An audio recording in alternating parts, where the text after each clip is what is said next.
Everyone, welcome back to the channel. आज इस video में हम अपना नेक्स्ट टॉपिक पढ़ने वाले हैं और हमारा जो आज का टॉपिक है वो है फ्लूइड वॉल्यूम एक्सेस, जिसको हम हाइपर वॉल्यूमिया या फिर ओवर हाइड्रेशन या फिर फ्लूइड ओवरलोड भी बोलते हैं।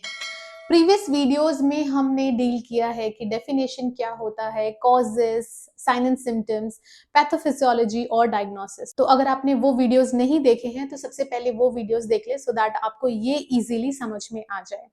ओके, सबसे पहले इस वीडियो में हम बात करेंगे कि ट्रीटमेंट क्या होता है फ्लूइड वॉल्यूम एक्सेस का। ठीक है, ओके। तो ट्रीटमेंट अगर देखें तो यहाँ पे कुछ एनलिस्ट किया है हमने। सबसे पहले identify and treat underline causes. Okay, so सबसे पहले जानना जरूरी है कि ये जो ओवर हाइड्रेशन या फिर हाइपर वॉल्यूमिया हुआ है, इसका रीजन क्या है, ये क्यों हो रहा है। ठीक है, अगर हमें रीजन पता लग जाएगा तो हम रीजन को अच्छे से ट्रीट कर सकते हैं। सपोज अगर हार्ट में प्रॉब्लम है तो हार्ट के लिए हम ट्रीटमेंट देंगे, किडनी की दिक्कत है तो किडनी के लिए देंगे, लिवर सिरोसिस है तो लिवर के लिए देंगे। तो हमें सबसे पहले जो रूट कॉज है वो पता करने की जरूरत है। यही है हमारा first point, identify and treat underline causes, manage heart liver kidney disease appropriately. जिससे भी रिलेटेड है ये, उसको हमें अच्छे से ट्रीट करना है, मैनेज करना है। ठीक है, नेक्स्ट आता है फ्लूइड एंड सोडियम रेस्ट्रिक्शन। अब आपको पता है कि हाइपर वॉल्यूमिया या फिर ओवर हाइड्रेशन मतलब शरीर में पानी ज्यादा क्यों हो रहा है, क्योंकि या तो आप पानी ज्यादा पी रहे हैं या फिर किसी भी रीजन से, किसी भी डिसऑर्डर से आपका जो वाटर और सोडियम है वो बॉडी से नहीं निकल पा रहा है, एक्सक्रीट आउट नहीं हो पा रहा है। तो हमें क्या करना है, अब हमें फ्लूइड और सोडियम रेस्ट्रिक्ट करना है कि जितना हो गया है हो गया है, और ऊपर से हम नमक या फिर वाटर कंज्यूम ना करें। ठीक है, ओके।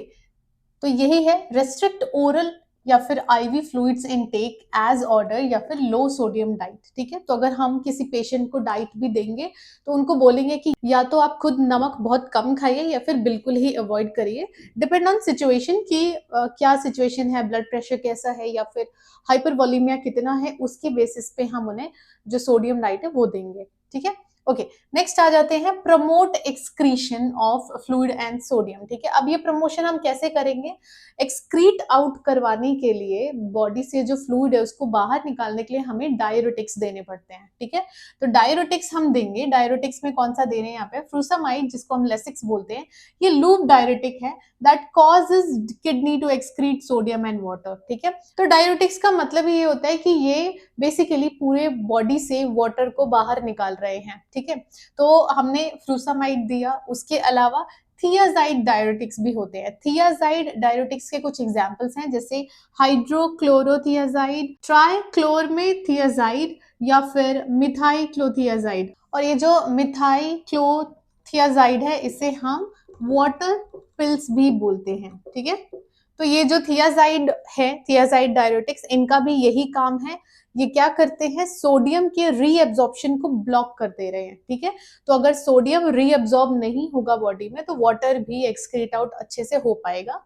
और इन डिस्टल ट्यूब्यूल्स, तो जो किडनी है, किडनी का जो डिस्टल ट्यूब्यूल होता है वहां से सोडियम को ये रीअब्जॉर्ब नहीं होने देते हैं, थियाजाइड डायरेटिक्स। ठीक है, तो हमने यहाँ पे क्या दिया, loop diuretics, so that kidney जो है वो सोडियम और वाटर को एक्सक्रीट आउट कर पाए, और थियाजाइड डायरेटिक्स हम दे रहे हैं सो दैट सोडियम का रीएब्जॉर्प्शन बंद हो जाए। ठीक है, ओके। उसके अलावा क्या कर सकते हैं, हीमोडायलिसिस। अगर जो किडनी है वो सीवियरली इम्पेयर्ड है, अगर बहुत ज्यादा ही नुकसान पहुंचा है किडनी को, तो उस केस में हमें फिर हीमोडायलिसिस करना पड़ेगा।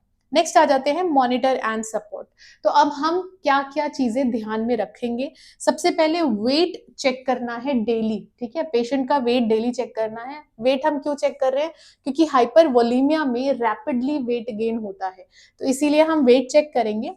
Strict IU charting. ओके, तो जो भी हेल्थ केयर प्रोफेशनल्स हैं उन्हें बोलना है कि ये पर्टिकुलर पेशेंट है, जो भी किडनी के पेशेंट है या हार्ट के पेशेंट है, स्पेशली इन सारे जो पेशेंट्स होते हैं उनमें आईओ चार्टिंग बहुत ही अच्छे से उन्हें ध्यान से उन्हें फिल करना चाहिए। ठीक है, तो आईओ चार्टिंग जो होगा वो स्ट्रिक्टनेस रखनी है, उसमें मेंटेन करके रखना है। वाइटल साइंस, स्पेशली बीपी और हार्ट रेट, वाइटल साइंस तो चेक करेंगे ही लेकिन उसमें बीपी और हार्ट रेट पे ज्यादा ध्यान देना है। असेस फॉर लंग्स साउंड और इडीमा चेंजेस। ठीक है, जैसे क्रैकल साउंड है उसका हमें ध्यान रखना है कि जब भी हम ऑस्कल्टेट कर रहे हैं, जब भी हम स्टेथोस्कोप से सुनते हैं आवाज, तो जो लंग साउंड है उसमें कोई क्रैकल साउंड तो नहीं आ रहा, या फिर इडीमा के चेंजेस तो नहीं हो रहे, इडीमा कहाँ कहाँ प्रेजेंट है, ये सब कुछ ध्यान में रखना है। लास्ट है provide oxygen therapy if respiratory distress is present, ठीक है, तो ऑक्सीजन थेरेपी देंगे हम, ऑक्सीजन प्रोवाइड करेंगे अगर उन्हें सांस लेने में दिक्कत हो रही है, या लंग्स से रिलेटेड जो प्रॉब्लम्स है अगर बहुत ज्यादा बढ़ जाते हैं और उन्हें सांस लेने में दिक्कत हो रही है तो ऑक्सीजन थेरेपी भी देते हैं। ओके, नेक्स्ट आ जाते हैं हम कॉम्प्लिकेशंस पे। तो कॉम्प्लिकेशंस क्या क्या हो सकते हैं इसके हाइपरवोलेमिया के? पल्मोनरी इडीमा, जो मैंने आपको बताया था कि लंग्स में जो एयर सैक्स होते हैं वो उसके अंदर वाटर फिल हो जाता है, that is pulmonary oedema.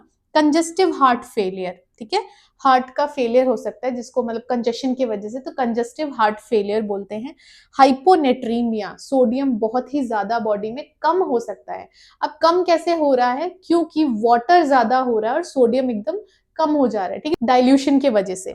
Next आता है इम्पेयर्ड गैस एक्सचेंज। ओके, तो अगर लंग्स भी इसमें इन्वॉल्व हुआ, अगर ये जो हाइपरवोलेमिया है इसने लंग्स को भी इम्पैक्ट किया, तो जो गैस एक्सचेंज है उसमें भी प्रॉब्लम आ सकती है, क्योंकि मैंने आपको बताया कि जो एयर सैक्स हैं उसमें वाटर फिल हो जा रहा है और हमारा जो गैस एक्सचेंज है वो कहाँ पे होता है? इसी जगह पे होता है, ठीक है, तो इसी वजह से गैस एक्सचेंज जो है वो भी इम्पेयर्ड हो सकता है। ओके, सो ये था आज का हमारा टॉपिक, फ्लूइड वॉल्यूम एक्सिस।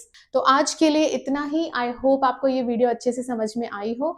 अगर ये वीडियो अच्छी लगी तो वीडियो को लाइक करें, चैनल को सब्सक्राइब करें, और कोई भी डाउट या फिर रिकमेंडेशन है तो आप मुझे कमेंट सेक्शन में बता सकते हैं। Thank you so much for watching.